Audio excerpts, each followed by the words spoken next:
Ganga, ganga. Bongama, hey, Bongama.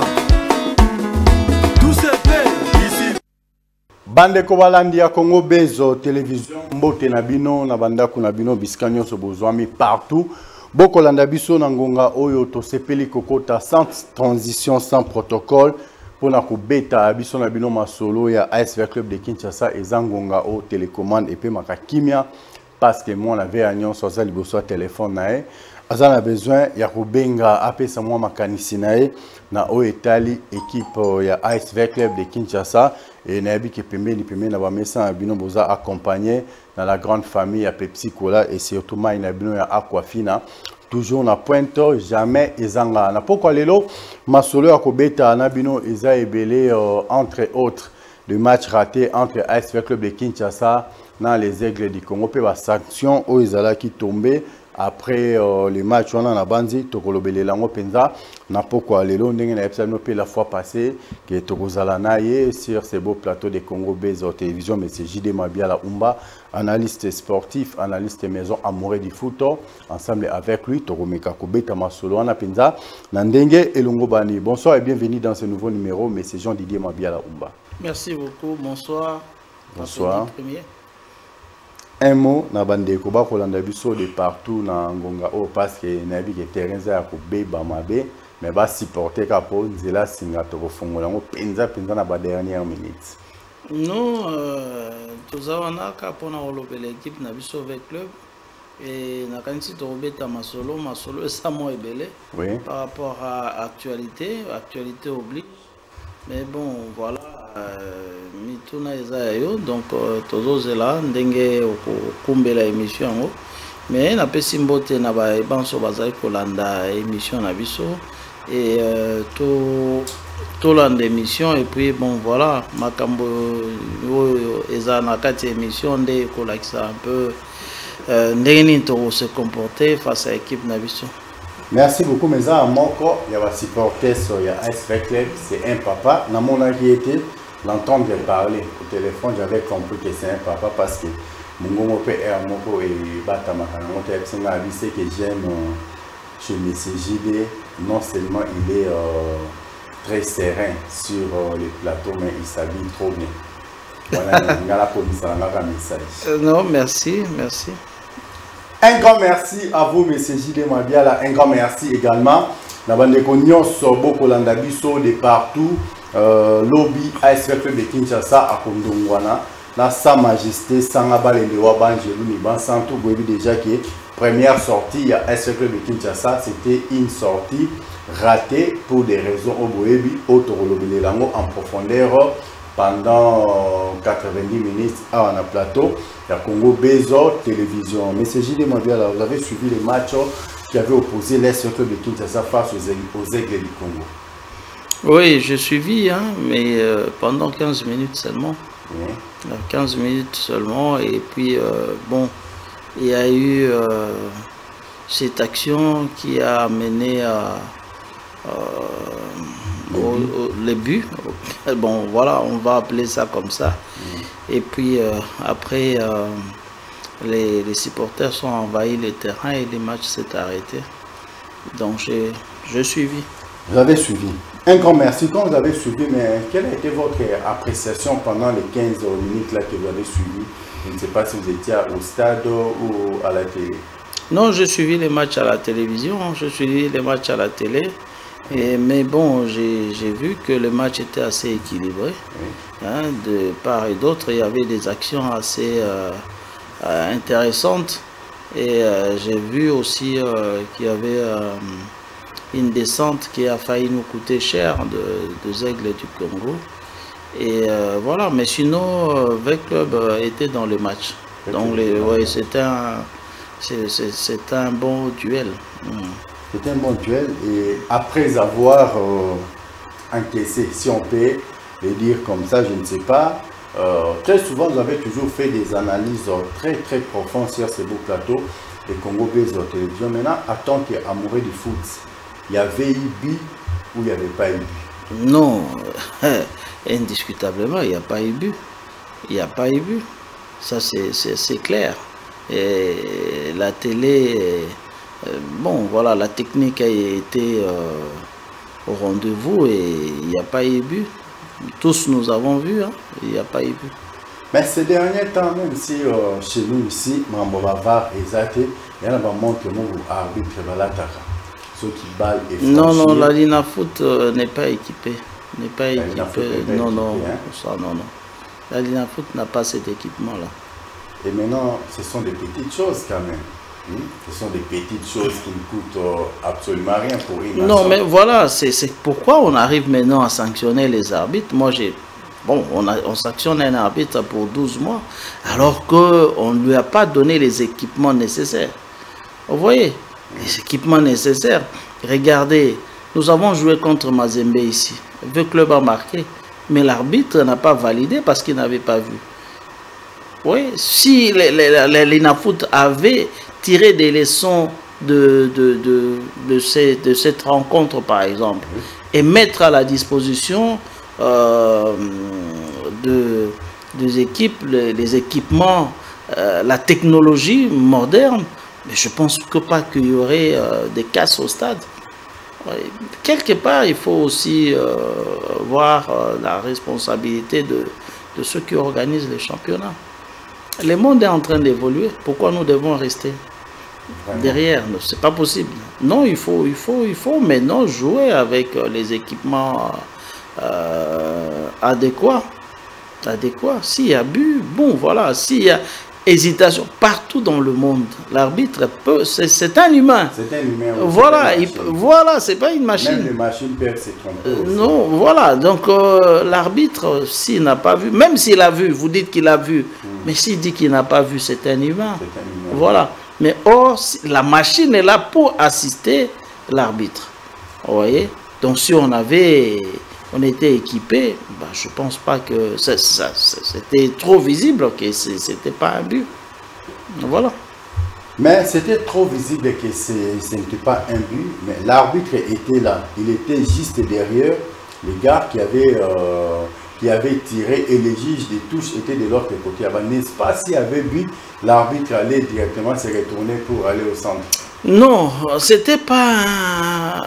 L'action s'est passée tellement vite. L'action s'est passée tellement vite que, bon, voilà, l'arbitre, je pense qu'il a vu, mais il a hésité. Vous voyez? Il avait constaté que ce n'était pas un but. Je ne sais pas, sinon il n'aurait pas validé. Sinon, il n'aurait pas validé. Ça s'est passé... Mais non, bon, ça se passe très vite, hein? Mais pourquoi alors le banc, quand vous regardez les images, pourquoi le banc de V-Club a d'abord recouru aux images? Vous avez vu, non? Ils avaient les images là. Oui, ils avaient un téléphone. Voilà, ils regardaient à travers de ce téléphone. Donc, ça veut dire que... vous avoir envoyé même les images. Mais justement, c'est parce que eux-mêmes aussi ne savaient pas ce qu'il y avait but ou il n'y avait pas but. Donc, ils devaient regarder. Mais bon, voilà. Mais sinon, je pense qu'il faut prochainement, il faut qu'on s'améliore quand même. Il faut vraiment qu'on s'améliore et qu'on puisse équiper notre championnat des équipements assez sophistiqués. Mais dans le système, il y a bavard. Nous voyons de lui être validé avant d'aller regarder de l'autre côté et ce même but qui a été validé et après ça a été invalidé. Pourquoi quand l'arbitre a vu que ce n'était pas un but, il n'avait pas revenu pour dire que non, il n'y avait pas eu but, ceci, cela, patati patata. Il pouvait bien le faire aussi, non? Non, il ne pouvait pas le faire. Bon, ici, il pouvait le faire, mais comment? En consultation avec son staff. Non, mais regardez. Non, pas le commissaire de match. Ce sont les deux juges. Oui, justement. Mais vous avez vu, non? Et le commissaire aussi était là. Mais justement, est-ce que vous avez... Est-ce qu'il y avait eu but ou pas? Mais est-ce que vous avez suivi les matchs? J'étais là. Vous avez vu la réaction du juge de touche? Oui. Voilà. Donc, ça veut dire que les juges de touche, pour lui, c'était un but. Et l'arbitre, c'est l'arbitre qui était hésitant. Voilà. Mais quand il a vu son juge de touche courir vers le centre, il s'est dit, ah, je pense qu'il a bien vu que moi, Donc c'est un but. C'est comme ça qu'il a validé. Mais c'est une des questions qui a fait que les juges de touche soient beaucoup plus sanctionnés que l'arbitre central, non? Papa, mettez les équipements. Mettez les équipements, on n'aura plus ce problème-là. Et surtout que les championnats sont sponsorisés. Mais bien sûr. Mais bien sûr, il faut un état de besoin, il faut un cahier de charges. Demandez même au gouvernement, c'est un championnat national. Un championnat national. Voilà, demandez au gouvernement qu'on vous achète des équipements. Sinon, mais dites-moi, lorsque nous avons joué contre Mazembe, ces buts-là, si il a été constaté au niveau des gradins que c'était un but, vous savez, vous connaissez les conséquences. Hein? Et pourtant, le but contre Mazembe, ça a été un but valable. C'était un but valable. Oui. Mais les supporters n'ont pas remarqué que la balle avait franchi la ligne. Mais moi, j'avais eu le temps de remettre ça ici. Mais justement, pendant le match, ils n'ont pas vu que la balle avait franchi la ligne. Si une fois que les supporters avaient remarqué que la balle avait franchi la ligne, je vous assure qu'il y aurait des casses. Oui, peut-être. Mais à cette époque-là, avec les meilleures équipes fair play. Non, mais on jouait face à Mazembe. Oui, c'était quand même face à Mazembe. C'était quand même... Et nous avons perdu ce match-là. Ce match-là, oui. Oui, tu vois, on a perdu ce match-là. Donc, je pense qu'on peut réparer ça. On peut réparer ça. On peut réparer. L'assistance vidéo, justement, est venue parce qu'il y a eu des problèmes. Parce qu'il y a eu des problèmes. Des buts qui étaient invalidés. Voilà, parfois le ballon n'avait pas franchi la ligne et le but était validé. Voilà, et les pénaltys imaginaires, quelque chose tout comme ça, des fautes imaginaires. Voilà, c'est comme ça qu'on a mis l'assistance vidéo. Est-ce que la Linafoot peut manquer les moyens ou comment dirais-je, les sponsors de la Linafoot peuvent manquer les moyens pour nous recevoir à la disposition à Linafoot? Non, le pays ne peut pas manquer. Attends, ça ne peut pas nous coûter quand même. Non, mais c'est le Congo quand même. Comment? Non, c'est le Congo. Est-ce que tant que vous avez un sentiment namoni penza namoni non namoni pona nga namoni ke non il faut ba équiper nini championnat na biso championnat na biso il faut assistance vidéo il faut ça donc VAR il fait ça il faut ezala na nini na championnat na biso très important nazo bisa sinon ba bandaka ko sanctionner ba arbitre ba continuer ko sanctionner ba arbitre parce que arbitre aza mutu ozomona mais la coupe du monde moni biloko wana ezala nango toujours ozoye babi ya Gérard nazoye bango très bien mais voilà yango de nakolo ba ke yango de mema va parce que ça y égalisation Angleterre au Kaboul benga un tir canon mais ça comprend mais arbitre à mon avis était tellement que action zaki mbango donc moi je pense que il faut to mekako pour améliorer un peu le football nabiso et voilà to chandenge mokilizo kende ndengo na allure wana nous sommes le Congo quand même na ministère bo sombe ba 4 et 5 véhicules c'est un exemple na pesi bo somba va wana est-ce que ça peut aller au-delà des 5 jeeps 4x4 je ne pense pas non voilà ça comparaison parce que tant aux arts au bango ça fait mal, c'est choquant. Non justement mais eza que fédération a présenté à ça l'état de besoin au moins une fédération a dit que non en tout cas football ndengezo kendelelo il faut assistance vidéo ça là au moins alors après si a déposé par le gouvernement comme ça mais na pire esprit va wana so wa chamo ana marti va kupanza moti non va kupanza va mais ba uzaka na martyr te il faisait na stade nyo so la cheka exemple martyr to 20 mai ba kupanza moti un bobi validé Burkina va kuna non et kota quitté et que vous étiez mené, non, mais ça que tout le monde a au moins d'accord que Kotaïté. Au moins, parce que on a au moins et voilà que ça bon ceux qui à var eza bah tiens même bon vidéo il y a biso yo ya ka ya télévision oui surtout c'est ça peut oui mais justement eko bandana on pendengona oui réalisateur azongi ici c'est pas que arbitre non mais réalisateur azongi ici image bah l'image sur les athées de valider mais bon toko chapé règlement là le temps que bon tout équipé là VAR et tout ça non parce que le match presque il y a l'INAFoot surtout dans playoff ils sont en direct dans la télévision donc comme ils sont en direct dans la télévision et bon voilà tu as vu quand même nani et là maintenant toutes les équipes ont obéi la titre. Mais justement. Non, oui, mais c'est ça. Et maintenant, je ne sais pas, Kota la Ralolengi Maramon et qui est une invité, c'est qui même action et comme ils ont habitué de comportement, les aigles, les a des ordres à l'Iboso, les aigles à Sali na terrain. Il y a je ne sais pas, neto solo là, so coach appelle moi. Ni nyana ba negoba banda kubata laka et que ça la penza vrai bien. Les aigles c'est comme si l'équipe Moro et Messin ont déjà na ba trouble. Abeta qui match mon en phase classique, je ne sais pas si c'est encore avec quelle équipe ba trouble bimaïka à l'olenya. Kota là maintenant pendant ces matchs là, ba c'est-à-dire avec club ba za été autorisé et rekota na stade. Et tandis que ba monde ba kokaki ko calmer ceux qui troublent ezalaki. Et ba c'est-à-dire au ba kota qui na stade c'est-à-dire les aigles, qui pantalon kaki na polo bleu, c'est-à-dire les aigles vraiment et tali sami pour les comment est-ce que bango et à la fin des situations les clubs sanctionnés en tout et pour tout, les aigles épargnés en tout et pour tout, je ne sais pas. Les système a deux poids deux mesures où on peut dire que l'organisateur a aligné avec club tout.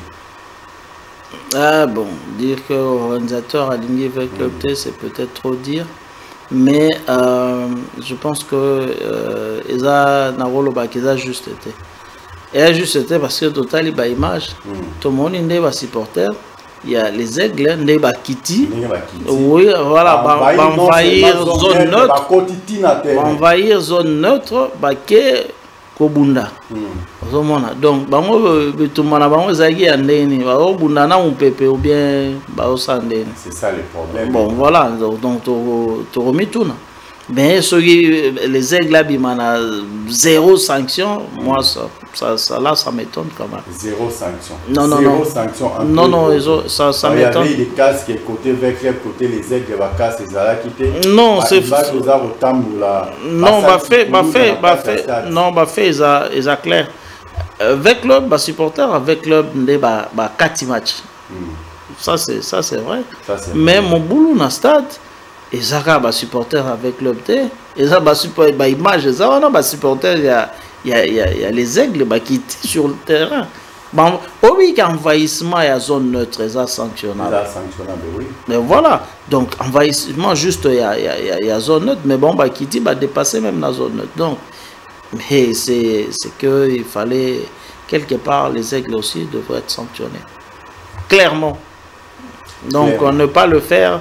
Ils ont quand même 2 poids 2 mesures. Vous avez quand même au courant il y a trouble du manga la match à tout puissant match de Angleterre na FC Saint-Éloy pour trouble bima et belé. Na match à Souka au kaka na lina oui. Mais il y avait des casses ya makasi au sakanate.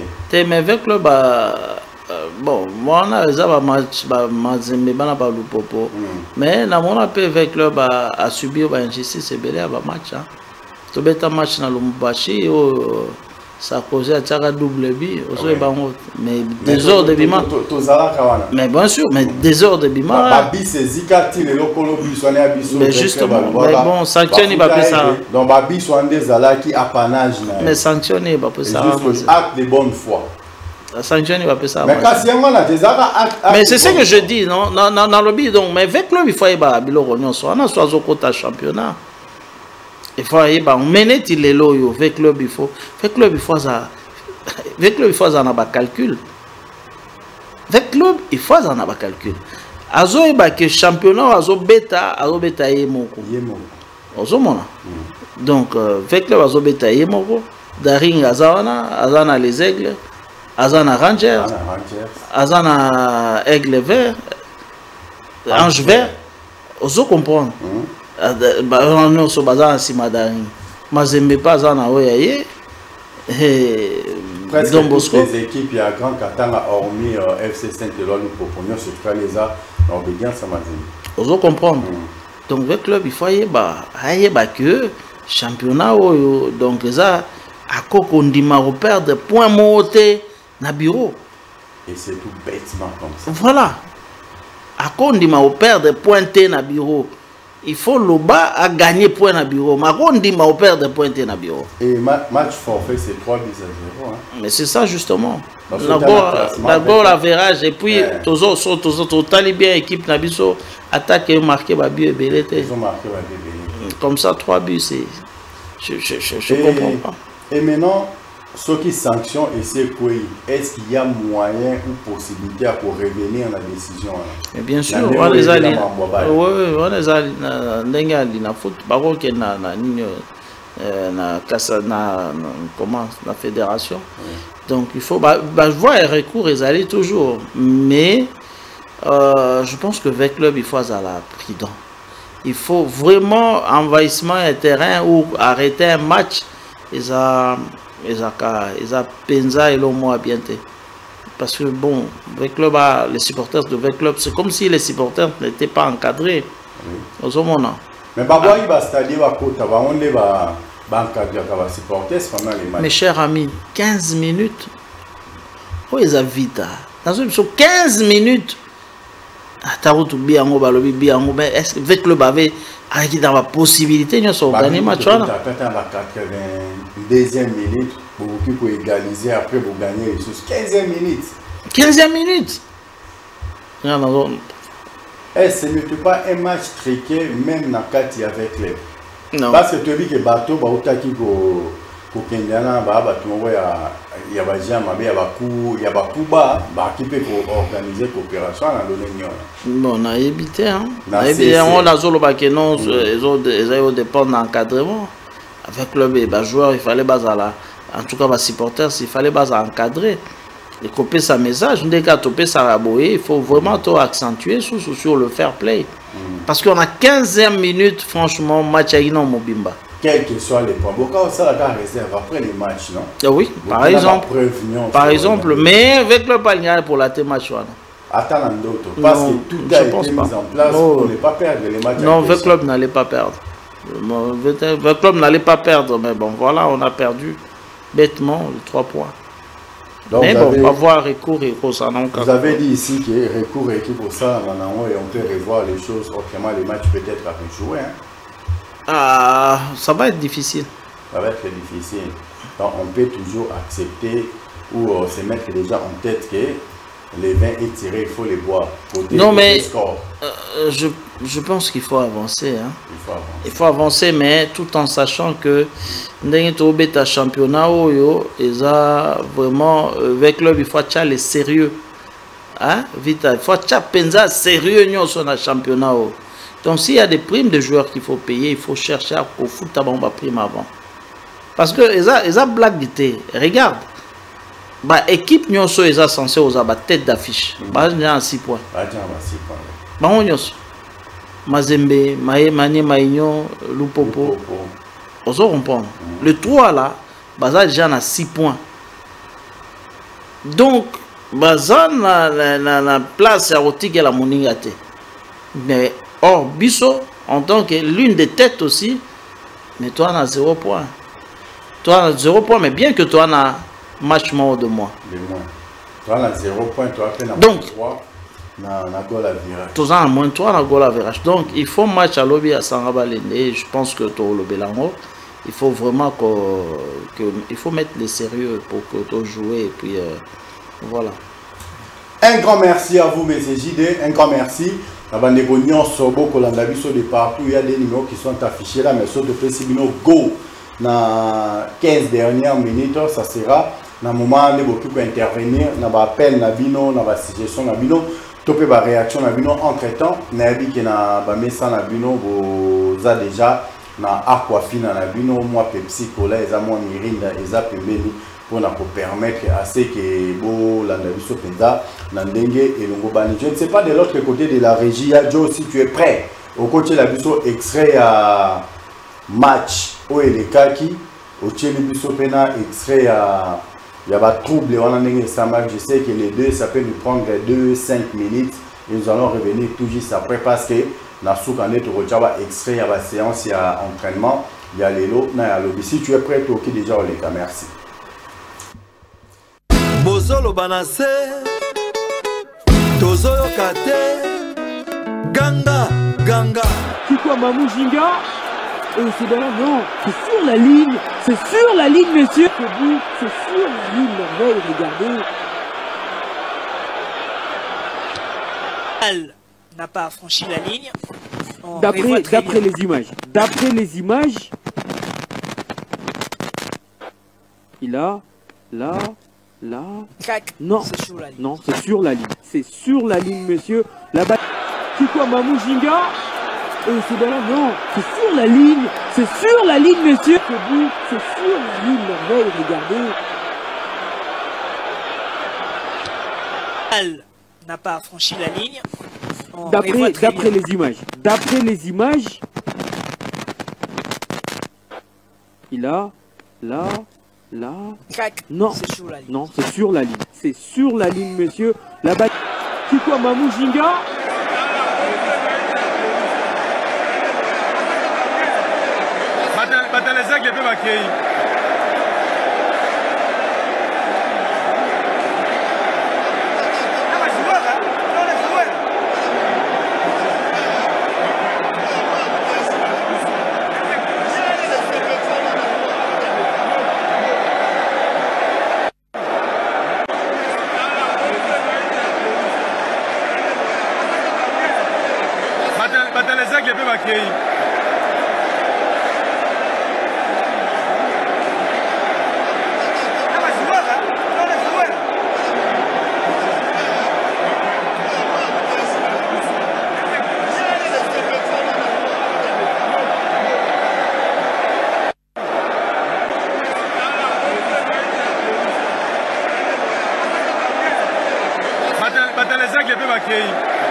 Bozolo banase Tozoyo kate Ganga Ganga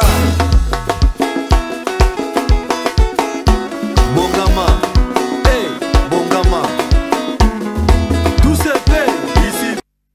Grand merci na bandeko nyonso bolanda biso maintenant bo komela biso bozo pesa biso mwa mutu pasi tobi na suka tokofonga nzela singa mais pour na répondre na ba question nyonso. Résumé ezali mutaza kumbela masolo na coordination ya ASV Club Siko ezali la boîte noire Lambert Moussa Assani na bandi bande gonso bokomeninga de ce côté là bozui réponse amno mais vous avez été représenté na ba président sectionnaire na bino ba secrétaire ba RP ba onyo so ba yaka na assemblée ba bi oyo et le bama kuna. Je crois que j'ai répondu à cette question là. Je ne sais pas monsieur JD avec l'allure où vont les choses. Kota la ndenge avec les bazali to beti dans le match moko jusque là mais les têtes d'affiche autres où les na bango titre na bango so ba déjà na 6 points entre autres manières Maignon tout puissant Mazemanglebe na FC Saint-Éloi Lupopo. Kota la yango na esprit toki ko aborder match à lobby contre Sanga Balende. Voilà, il faut tout mettre sérieux déjà. Il faut match au Torozo point fort zongo. Surtout comme on joue à domicile, malgré que bon, le public est aux alatés, mais bon, le club il doit mettre du sérieux pour que tu gagnes le match en Ayalobi. Donc je pense que les joueurs il faut être suffisamment motivés. Que la phase où il y a playoff, on n'a rien à, enfin, je ne dirais pas qu'on n'a rien à perdre, mais il faut que tu sentir que nous sommes avec club et que nous jouons pour les titres. Nous jouons pour les titres, que va mettre vraiment du sérieux. Coach, distingué, il y a un joueur, si je ne me trompe pas, Alubara, Bal et Dimi, Mbongo Dimi, Boulot Dimi. Maintenant, qu'est-ce que les dirigeants peuvent faire concrètement avant ces matchs? Non, il faut conscientiser les joueurs. Ils sauront que non, mais voilà, vous jouez. Le club joue les titres cette année. Et s'il faut les motiver, il faut motiver les joueurs pour que tant qu'ils quittent le terrain, que bon voilà, tu es vraiment bon à rouler ta balle. Motivation, ils allaient mis les primes avant les matchs au cours assurant que non, sur vos PC victoire, prime maintenant, on doit battre souvent, ils allaient doubler. Mais tout dépend, il y a option au comité à quoi lever. Si ça dépend de vous, option de mon accueil, il y a bien pour la remotiver. C'est après le match. Après le match, hein? Après le match, bon, ouais, sûr que non, bon voilà, bon, ouais, si on a gagné, bon, on c'est tout. Au moins, on a tourné en bête. Mais soit ça, c'est bon, bon. Oui, alors ça n'est pas calculé, comment ça, c'est bon, et puis qu'il ça va calculer, à Napoli. Ils ont problème de bon, c'est un qui comme ça, na somba, na qui na somba. Car ou bien la somme donc voilà. Mais Nakacha Conseil suprême, je ne sais pas, je les salue en passant, honorable sénateur Denis Kamba et toujours esprit, il y a un espoir sur un joueur avant les matchs. On va dire que boule, à côté, ça n'a pas esprit que non, surtout là, il y a un cop évidé, il faut gagner. C'est l'option, tous en amont, ils auront la victoire et non match nul. Et que vous avez un peu esprit, on voit bien. Parmi les rares solo joueurs, je pense que c'est l'honorable Denis Kambaye. Non. Il y a un domaine. Non, domaine. Il faut motiver les joueurs sérieusement. Il faut motiver les joueurs. Donc, ceux qui vraiment ont les joueurs, c'est vraiment compliqué. Pour moi, c'est plus d'une fois. Mais il y a un match à Derrick Montagne, un peu matel, ça va tout à Zimbabwe, non? Surtout des postes par rapport à ces bananes, les enfants. Est-ce que Johanna Rokani n'a? Est-ce que Johanna Zanamboula Morona a déjà colopé mes amis? Qui m'y sera bamba ou 2-3 fois, sur le sein de Malunga, au monde à non? Coopération, sous le CPN, sous le calipé, non? Il y a un tel, va promettre qu'en cas de victoire, hormis au président, on peut Sabino, il y a au pays Sabino, on peut non. C'est ça, on a d'accord pour nous. Est-ce que les autres présidents ont dit que tout ça a besoin que Masoulama va jouer au pays, ça va bien? Oui, mais oui, que Denis Kambaye, honorable Denis Kambaye, je pense qu'il est le seul, hein, où ça en bien. Il faut qu'on dise à dans le domaine. Et non, franchement, il faut qu'on dise. Il y a au salon. À Salon, on a le part. À Salon, on a le part. Nazar pour 10 jours. Je pense que c'est voilà. Après, sinon, Tina finale. Donc, on a rozongate. Donc, il faut la coupe. Donc, voilà, c'est très bien le faire. Donc, il faut bâtir là, ça, pour nous motiver les joueurs. C'est vrai que là, ça pour nous motiver les joueurs, mais entre-temps, tout le monde actuel comité, les joueurs qui tentent, il y a quelques anciens joueurs, il y a ASV Club au Bakendaki, qui déjà même en fédération, on va faire ça avis favorable que qui dans les tout prochains jours, peut-être si ça ne sera pas demain, avant fin, il y a 4e journée, Badjouma Chaban et consort qui vous ont déjà. Dans le terrain, aux autres initiatives, non, mais ceux qui bon, ceux qui coach, alors que bon voilà, joueur on va encore intégrer l'équipe. Bon, C'est un peu comme Mabele Bawaka. Mabele Bawaka, c'est non, pas Bibey. C'est Ibenge qui l'a ramené l'équipe avec club. Parce que toi, il y a un problème. Il y a deux. Donc, il fallait absolument Mabele Bawaka, coach à Monagui, à Zonisier. Bon, voilà, il était vraiment tout feu, tout flamme. Donc, voilà. Dans mon sogi Juma, Wadol, la Zongi. Donc, bon, je pense que. Il y a une forme les lotés, mais bon, ceux qui coachent à penser qu'il peut faire quelque chose, là c'est bon. Mais ceux qui ont comité, parce que Juma Betan avec le, bon là c'est assez compliqué. Mais si vraiment il a toujours en forme et qu'il a une habitat, je pense que le Zara est moins bien. Mais dans le système où il y a un match Betan dans deux zones, il y a Katanga. À Kinshasa, et ça méthode moro a bien se favoriser les uns au profit des autres. Ah bon, au fait, bazo lukakara ba moyen pour na ko, enfin ba formule hein, ba lukaka ba formule pour na ko limiter ba moyen. Donc ba moyen zo pesa mapenza minité pour na ba équipe voyager à tout moment. Donc yango ba luka toujours ba formule eza c'est simple qu'on réduire les dépenses, c'est juste ça. Mais sinon au championnat il fallait betama la formule donc aller-retour, donc va classer l'équipe Nyonso aller-retour ici championnat betama voilà. Mais bon ils ont le caca formule pour que moyens à manquer.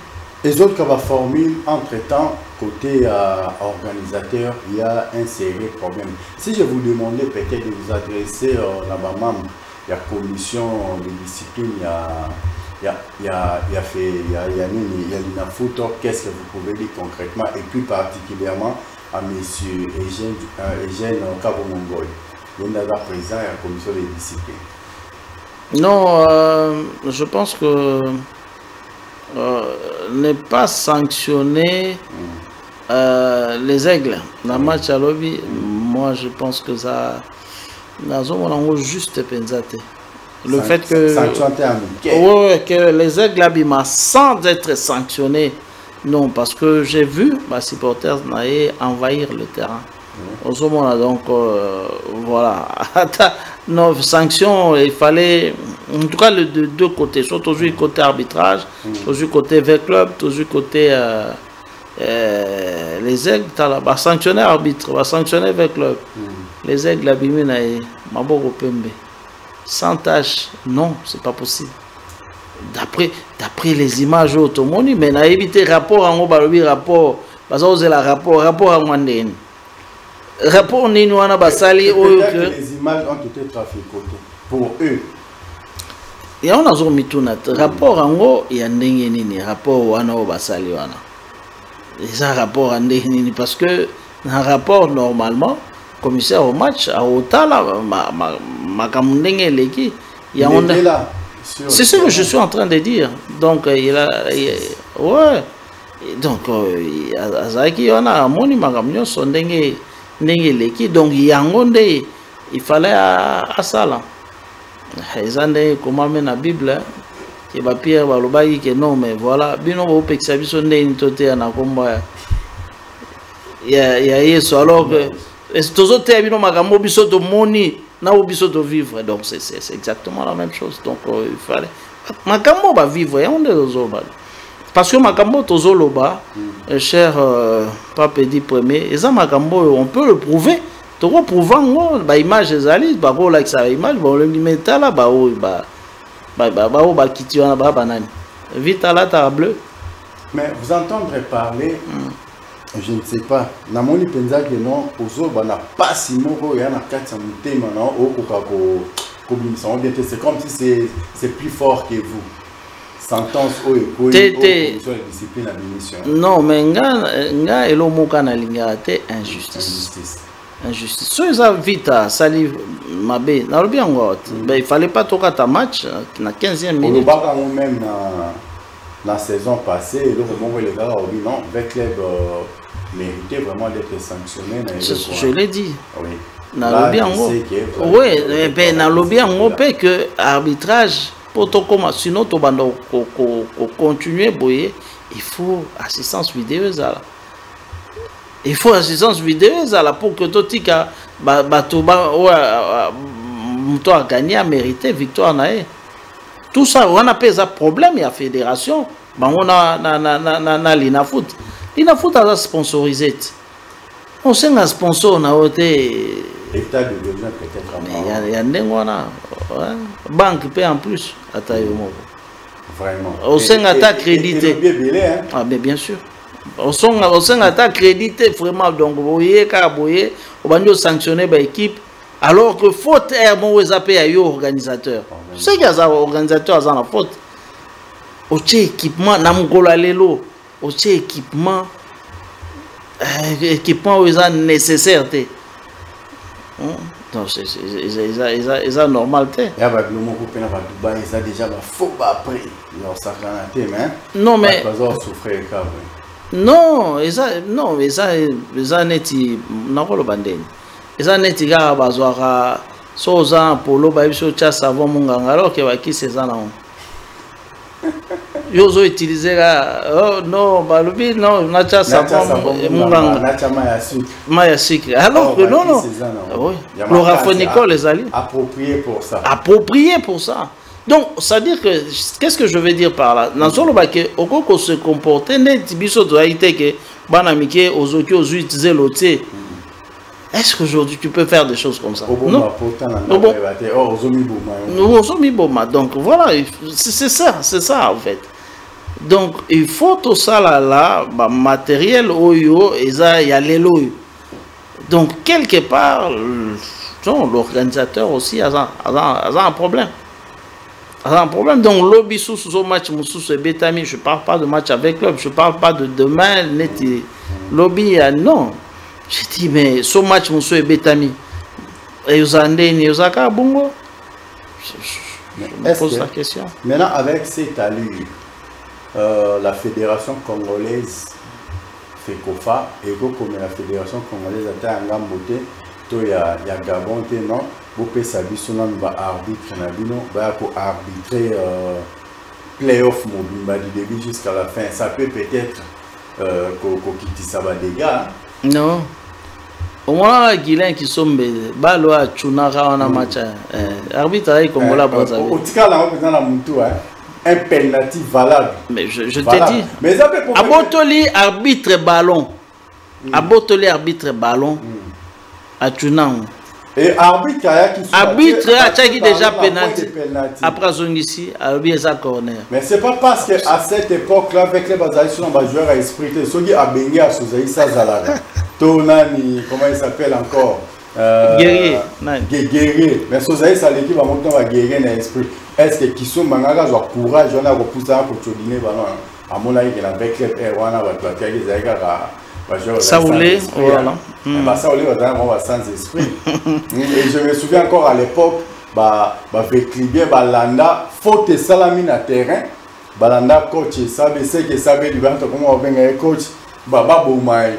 Heureusement, la Bikissa, Panzatina parapluie à Mercedes, à l'époque, c'est 180.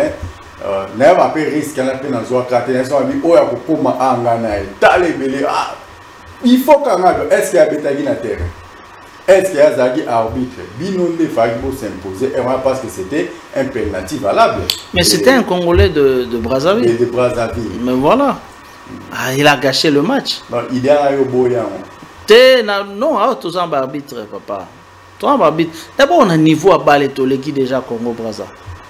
Na niveau à balle, mais papa, na niveau à balle qui non, pas recruter, bah bon, bah ok, nanini na, mais Oyebi à l'époque, arbitre nani CAF na ba Coupe d'Afrique au Beta, CAN, azobeng ça ba arbitre européen na asiatique. Je sais pas si tu te rappelles. Si, je sais. Mais après, CAF a eu au monde qui oh. Na euro beng ça coupe arbitre africain Mais pourquoi il faut continuer au Ben Sabon? Non, ici nous avons des arbitres qualifiés. Tout le monde arbitrer un match. Il y a en Afrique. Et nous pouvons faire la même chose, mais il faut tout recruter arbitre bien. Les lots quand même, tous les matins, tous Jean-Jacques Ndala, Safari, tout quand même, il y a valeur. Donc, tous les matins quand même. Donc, il faut tout garder vraiment. Et là, il y a arbitre, il y a haut niveau. Un grand merci à vous, M. JD. Un grand merci également. La bande de Cognon, Sorbo, Kolandabiso de partout. Nous avons des invités. De l'autre côté, M. JD est là. De l'autre côté, Chaise, il y a le président de l'Oumounoumba, Eza Polele. Il y a le président de l'Oumounoumba qui est là. Eza Polele, je ne sais pas pourquoi, nous avons mémorisé les pourquoi, peut-être cause d'une contre-temps, mais la moindre des choses, il fallait nous appeler. Yadjo, si tu es prêt, extrait à entraînement, moi, quand les amis balais, au tient numéro comme ça, tous on a tout, mais pour continuer, pour ça, analyse dans l'Italie, déroulement, il y a une foot. Un grand merci.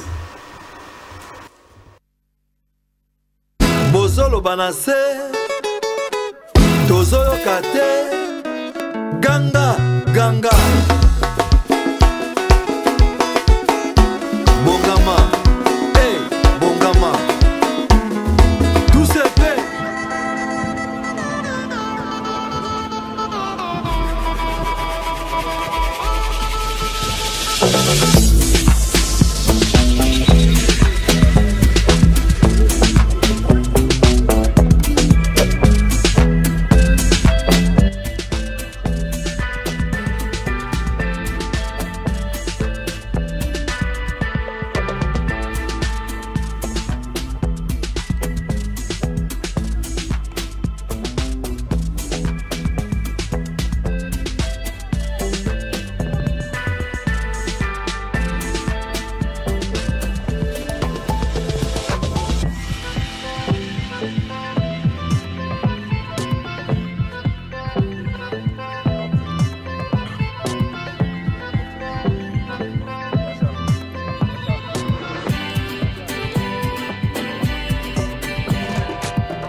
Bozolo Banase, Tozoyo Kate, Ganga, Ganga. Voilà, fidèles téléspectateurs, amis de cette grande émission d'excellence qui est présentée en toute honorabilité, Carrefour Vert et Noir. Voilà les séances, il y a entraînement, les cas qui lobby. Avant de chiter, tu retiens la binon sous séance et entraînement. Il y a les lots, nous allons commencer à faire ça régulièrement. Botalaka évolution équipe Nabino et Zakoleka parce qu'on peut tout dire dans la minute Oyo Batu O Bazu direction. Il y a AS Club de Kinshasa, ce sont des vrais véclibiens. Véclibiens au autant à Gradin, Zalaka toujours na Porto, Bango pour na Bango, tribune d'honneur. Et là, Bango attend qui était alors, on ne peut que soutenir de tels véclibiens pour tout méga. Kotindika équipe na biso tant soipé na lolenge na biso na sengi na binope mutuna niveau na azaleli ameka ko apporter sa petite pierre pour na kotonga grand édifice au ezali bongo ASV Club de Kinshasa. Mais c'est JD tozako kende le vin est tiré, il faut le boire vite déjà match à liboso en attendant recours au Club à côté ici et ça la répondu si ça sera favorablement ou défavorablement et bien ngoka kanzambe mais kota la batu o toza ko beta na bango pour na titre kota tout puissant de Manglebert o aza déjà na 6 points kota la Saint-Éloi lui propose déjà en 6 points kota la Manier Maignon o aza pe déjà na 6 points attitude ni avec le waki ko za nango na ngonga oyo pour na koluka ko assurer pe ko rassurer continuité à championnat parce que soto kweyoana parmi les 3 premières places tozate en tout cas Afrique to kendete. Non, il faut d'abord commencer par gagner Sanga Valende. Oui. Il faut d'abord pour gagner Sanga Valende. Et puis on verra la suite. Surtout bandit déjà pour gagner Sanga Valende. Je pense que moral et ban aux Arabiens. Ils ont bien pour que toi affronter macho etikali ou équipe etikali kuna. Donc le club doit déjà être déterminé. Je pense que même comité il faut Solana va jouer les lots. Non, toujours bêta pour na autobimaso, toujours bêta pour na titre. Mais voilà. Donc maintenant il faut battre tout, équipe ne sera Eza Mazembe, eza Lupopo, eza la Sangaba, en commençant par Sangaba, eza Malé, Maïgnon. Il faut battre bon. Le club, oui, le club a battre bon. Surtout tu as serré, tu as la ligne, oui, tu as esprit, toujours esprit 100% patriote. Côte Sarabana esprit néo Côte Sarana et vous allez vrai bien. Oui, donc le club a gagné. Mais il faut le discours où on est passé et pas les joueurs. Merci beaucoup, M. JD. Discours on a fait passer par les joueurs, mais nous les très chers Saint-Père Papidi, premier Mika Inunga, le tout premier pape africain. Na bandi na discours on a en tout cas, bana balé qui bandeko. Il faut que la tamili mo beaucoup ça esprit. Nandenga qui vita vita banga ramtuté vita mutabani disara comment se fait-il lelo batba koti ça exprime que vita akoma kubanga batu ça n'a jamais été au sein de l'Est club de Kinshasa et on a saigné na ba sectionnaire nyonso il y avait club bosenga ki ba tchela bino président comité général des supporters ba tchela bino président comité général des supporters international Linda Mbalaka azako sala déjà Moussa na bino pe na kati ba section non respective besoin à travailler. Tu dis que le match avec les Sangaba Lende n'a jamais été facile, mais on a saigné na bino na bolingo bozanango pour ngai la confiance au bozanango pour ngai botelema. Mais c'est JD, le match avec les Sangaba Lende n'a jamais été facile. Non. Match avec le Sangaba Lende n'a jamais été facile. Les ans à Kinshasa, ils ont un bougement. Il y a des fois Sangaba Lende, le pas l'exception, on a 2-0. Oui, donc voilà, il faut. Mais il y a un moment où on a un zolo qui est joueur, il faut bailler ma camion sur Anna.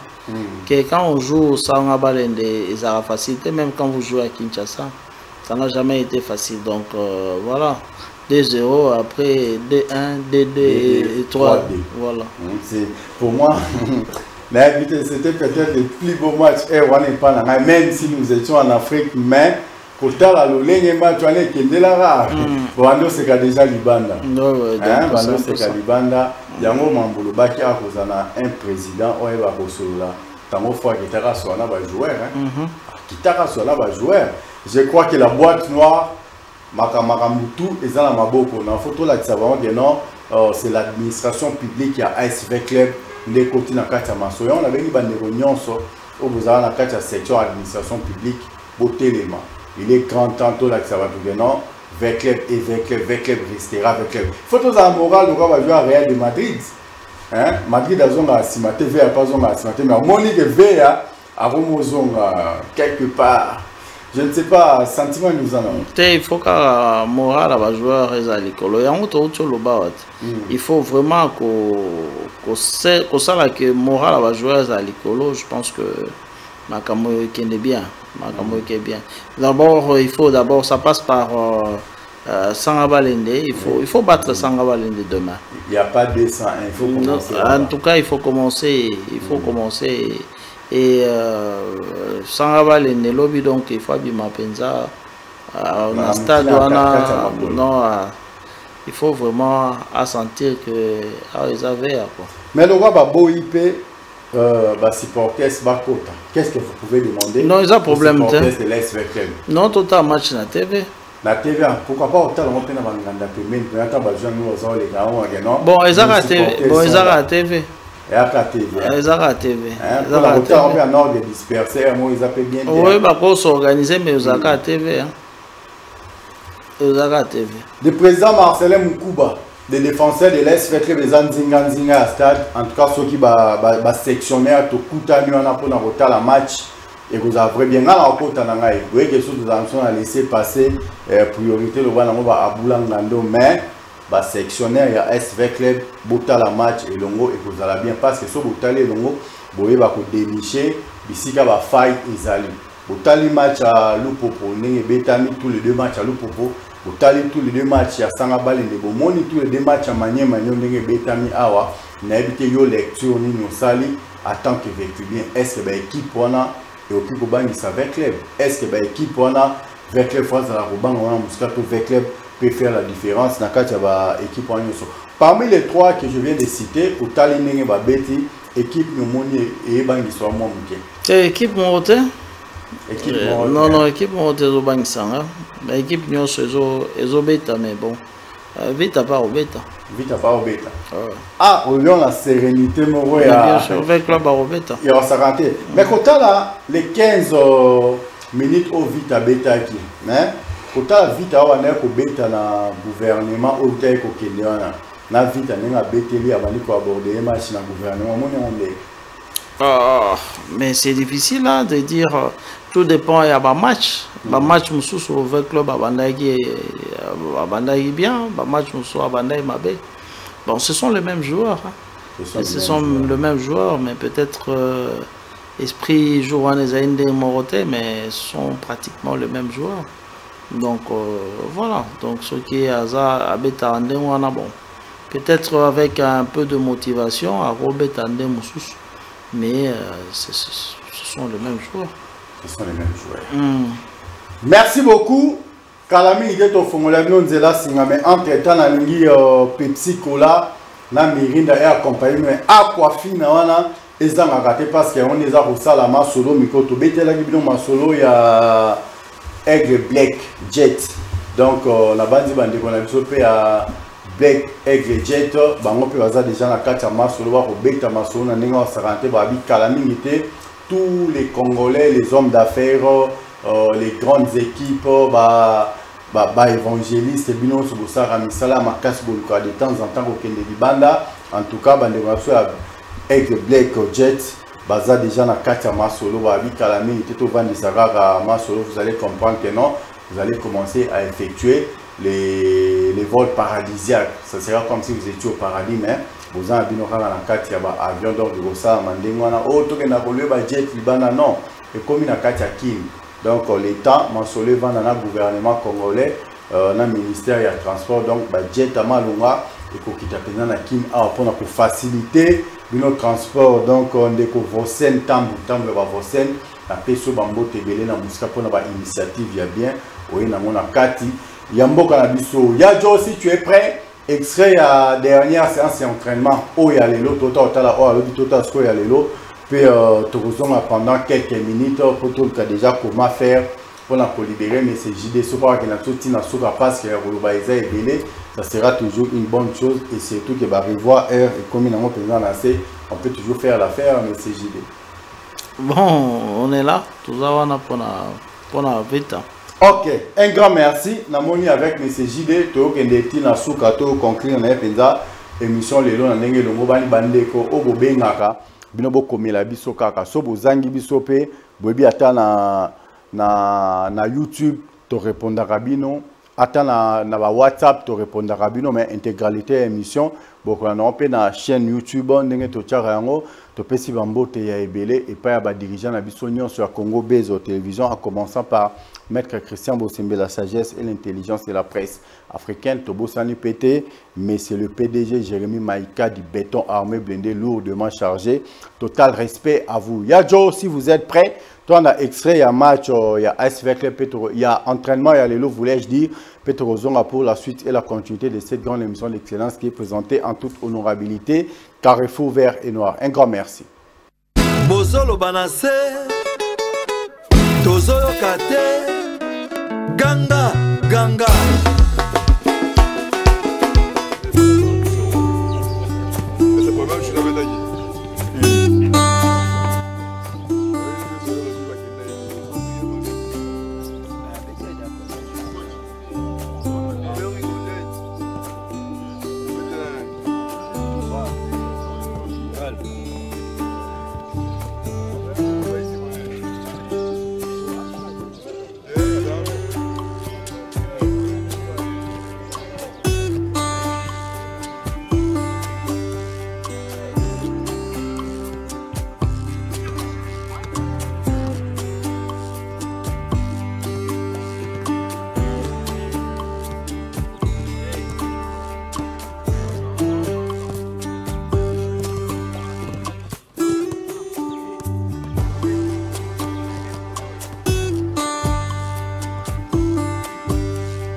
Bozoloba na se tozoyoka te ganga ganga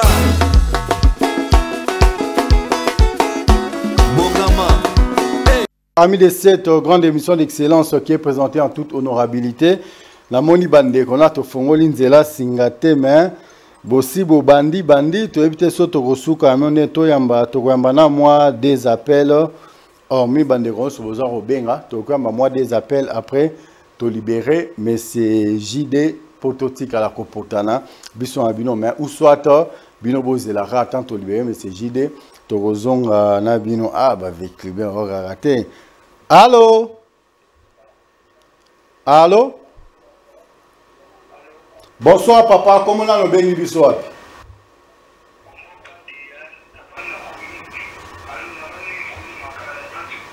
Oui papa.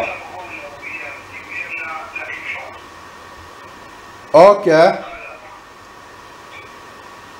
Olobi papa.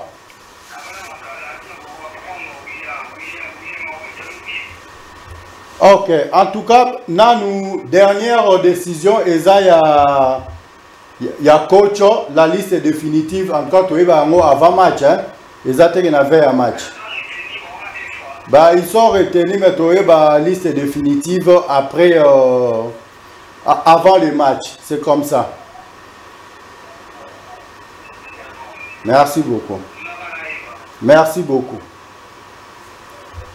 En tout cas, batu nyonso oboza ko benga biso botika so temps soki to libérer invité to kozonga to beta na bino nzoto na nzoto ndenge to mesala ko beta mais c'est juste je ne sais pas au moni avec le temps on peut sont déjà 30 minutes on peut en landela et aka Jordi mutaza landela te. Maintenant je ne sais pas qu'est-ce que vous pouvez demander aux dirigeants de l'SV Club ainsi qu'aux joueurs de l'SV Club pour que les restes ou la suite de la compétition soit favorable pour nous. Non, je demanderai d'abord à nos supporters d'être calmes. Déjà, le match ne va pas se jouer le match va se jouer à huis clos. Donc voilà, on va suivre tous les matchs à la télé. Mais aux joueurs, il faut qu'ils sachent qu'ils sont dans 20 clubs. Et 20 clubs n'est pas une petite équipe, c'est une grande équipe. Et demain déjà, je pense que nous devons absolument gagner le match. Absolument gagner les matchs si on veut jouer les titres. Pour le dirigeant, je pense qu'ils sont là pour motiver les joueurs. Ils sont là pour motiver les joueurs. Ils doivent faire aussi leur boulot. il faut que les joueurs soient bien encadrés et bien disciplinés pour que nous puissions avoir un bon résultat demain face à Sangabalende. Et je sais que le match ne sera pas du tout facile. Mais avec une nette motivation, je pense qu'on pourra, le club peut gagner le match. Le club va gagner le match. Ok. Et certes, on a eu le temps qu'on devrait prendre ce soir, mais je ne sais pas si je pouvais vous laisser 2-3 minutes pour les non-dits. Non, bon, je pense que tout a été dit. Oui. Tout a été dit. Nous devons essayer de travailler au fait nos supporters pour que, bon, voilà, pour qu'il y ait un peu de la discipline dans les installations, dans nos installations sportives. Et aussi, nous devons essayer de mettre ça dans la tête de joueurs que là, nous sommes en train de jouer pour la Coupe d'Afrique et nous devons jouer d'abord le titre et pour se qualifier pour la Coupe d'Afrique. Donc nous ne pouvons pas faire de la figuration. Le club doit jouer comme toujours pour le titre. Donc voilà un peu ce que j'avais à dire, mais sinon pour le reste, je salue tous les amis, tous les Veclebiens, et le président Hassani et le président Mapamboli, Sekachil, tout ce monde qui donne de leurs moyens pour essayer d'encadrer nos joueurs. Et ils méritent respect, voilà, de notre part. Et bon, voilà, pour le reste, bonne soirée à tous les Veclebiens et demain, supportons notre équipe et je pense qu'on va gagner. Merci beaucoup, M. J.D. Mabiala, Grand Précaire Boss 0033, VJD à Bossanio, Madame Sylvie Honoré Mabiala, total respect à vous. Je profite également de cette occasion pour saluer mon frère et ami, Tonton Mabiala, Joe Mabialos. En tout cas, que le bon Dieu soit avec vous. Yadjo, si tu es prêt, tu as un extrait, il y a un match, il y a SV Club de Kinshasa, il y a un bisoka, il y a un singa. Na fungoli pe téléphone nango pour nous permettre de supporter sinon sur SV Club de Kinshasa ngana bango to beta na nzoto ndenge to misana ko beta. Un grand merci à vous monsieur JD. Merci beaucoup. Très bien habillé comme Sassoum de de l'autre côté là-bas. Merci beaucoup. Merci. Un grand merci. Yadjo, si vous êtes prêts, nous pouvons déjà suivre l'extrait des matchs de l'SV Club de Kinshasa. Ça va nous permettre à ce que nous puissions revenir en force. Et je l'ai dit déjà, l'extrait de ces matchs à vous, le président Sami Sakrochi Mangama Chamoumeno. En tout cas, je vous salue. Qui tu as appelé Zaïka Polé, le président Sami Sakrochi Manga. Merci beaucoup. Bozolo Banase, Tozoyo Kate, Ganga, Ganga.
toloba na se tozoyoka te ganga ganga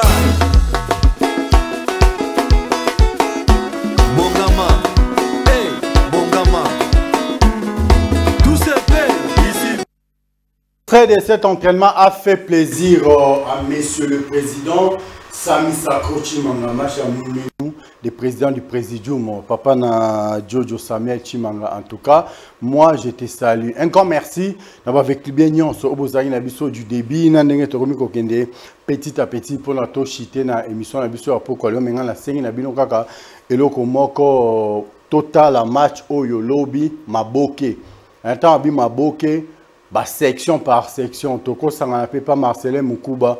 Kunaka na avenir du stade Douana chez les défenseurs de l'Est vers club soto kutanya kota la match bisonyo sur place wana et que ça la vrai bien bande comme ça boge otaba place à otala eza tellement belé menga na sengité que ezala kaka ovani na ndako na yo moko otala match wana en tout cas sentiment et kozate on doit avoir la victoire demain, on doit vraiment empocher les 3 points demain. C'est ce que je voulais dire. Un grand merci na comité Mobimba.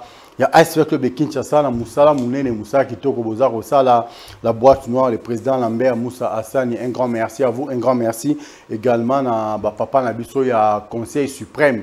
Là, je vois papa colonel Nyombi, papa sur Conseil suprême. Merci Nabino, surtout la porte-parole, il y a Conseil suprême honorable Denis Kamba et Chimbumbu Babi. Un million d'esprit, Moussala Kitoko, et ça, ça, les mapenza n'andenge et l'ongo bani. Avec les bazar continuer, la séance n'a pas d'entraînement, n'enge tochela kibino les lotobi de temps en temps. Torozang Sarasso la séance et entraînement. La banzi, monsieur le PDG, il y a Congo Bezo Télévision, Jérémy Maïka du béton armé bendé lourdement chargé. Oh, Sengaki, il y a un autre sala karapona. Ko kolisa lisusu Moussala et Belé n'enge tomisan ko ça total respect à vous. Monsieur le Président, le professeur Maître Christian Bossembe, la sagesse et l'intelligence de la presse africaine, Nabandi, avec les biens, Bazar Kosepela, parce que Karanenge to solo là qui va monique heure Nabango, ils ont pendant un temps normal, Yangwana Bande Konabiso paye à la grande famille Pepsi Cola, Balobi Bakoti Kabisote avec Aquafina, Maya solo Oezali na forage, il y a 800 mètres, même les nouveaux-nés. Bakomelango sans problème, même les vieillards bakomelango sans problème.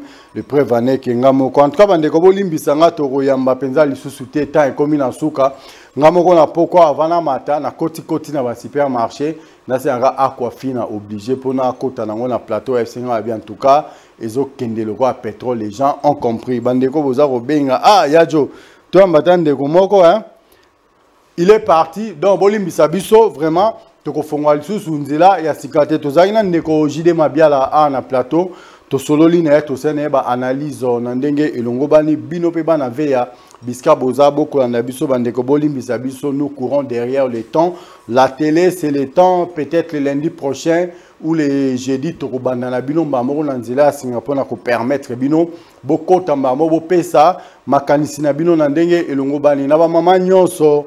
Il y a buzz matin, Biska Bozoami Bokolananga de partout. En tout cas, appelez-moi d'urgence après l'émission pour que nous puissions planifier les choses. Comment ça va se dérouler déjà demain et après-demain. Je crois que le message est passé à toutes les présentatrices de Bezo matin. Un grand merci à toi, grand prix de passer Fiston Mario.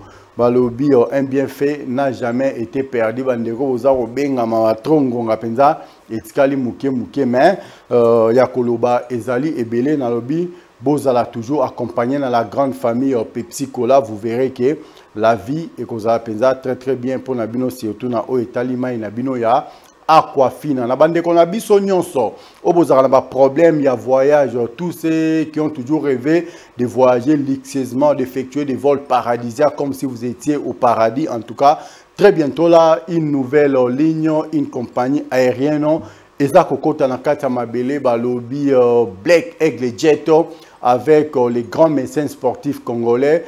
Mais c'est Vossen Tambu ya ba Vossen Nabandi message na wapo senga ki koluka audience et pas le président Christian Bossembe en tout cas car ndenge na lobi bo message on a déjà et pas maître Christian Bossembe et l'équipe déjà l'union soane na cadre ya ko apporter pe impliso na oyetali aviation na Katiambo, comme j'ai dit, et j'insiste encore très bientôt, vous allez effectuer des vols paradisiaques avec les groupes Black Aigle Jet. En tout cas, je vous salue de très loin.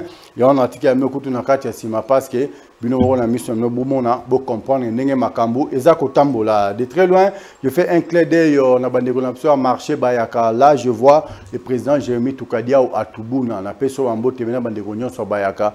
Maman Émilie Munda Bibino sur en beau TV. Babi Tonton Romélie, un grand merci. Tantine Déborah, un grand merci. Hier, vous nous avez honoré. En tout cas, je suis très fier de vous, Tonton Romélie et Tantine Déborah Bidoya Tambobabi, la banquière, que les bons dieux soient avec vous. Moi, je dis un grand merci à toi, grand prêtre du pasteur Fiston Mario, celui qui a la facilité, la possibilité de payer toutes les dettes congolaises en une fraction de seconde. Babi, l'homme fort, très fort, plus fort même que l'OTAN et l'ONU. Babi, les multimilliardaires silencieux.